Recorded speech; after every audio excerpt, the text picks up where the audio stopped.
Good morning, guys, and happy Emancipation to all of Guyana.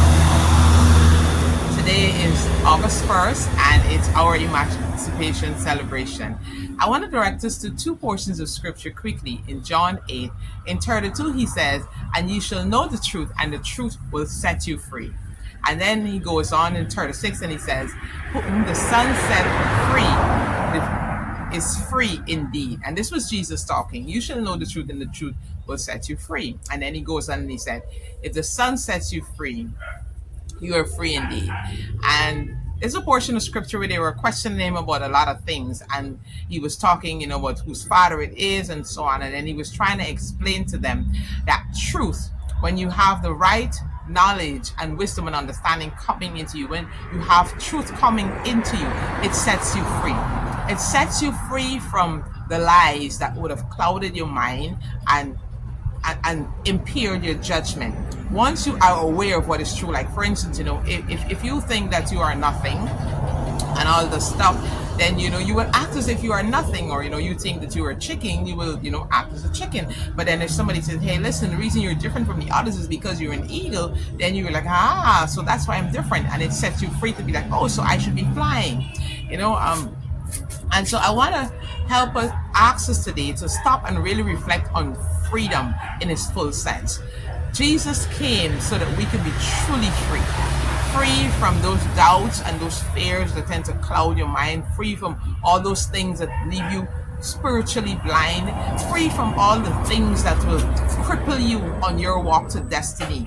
He came so that you can be really and truly free.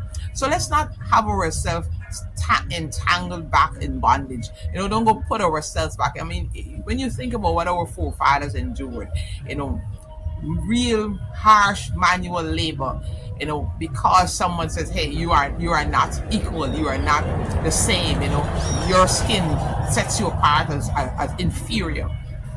And then Jesus comes and he says, "No, that is not what true freedom is," and he says, "Hey, true freedom comes from being set free by the Son." In other words, the physical freedom is not as important as the freedom in your mind. There's a singer of everybody knows Bob Marley. He says, "Emancipate yourself from mental slavery," because a lot of times, even though we are physically free, we're no longer in chains. Our minds are still bound up in negative thinking. Our minds are still bound up in things that are mediocre.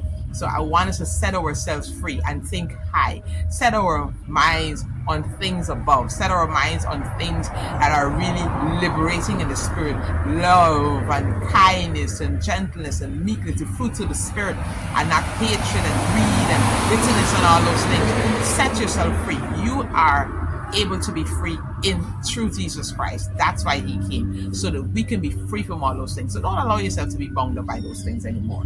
Remember that as we celebrate emancipation, we have really been set free because we were set free by the Son of God himself. All right, that's my word of encouragement to you as you go into today. Remember, he loves you with an everlasting love. He loves you enough to come and give his very life for yours. And so have a wonderful Emancipation Day, and know that I love you too. Be blessed.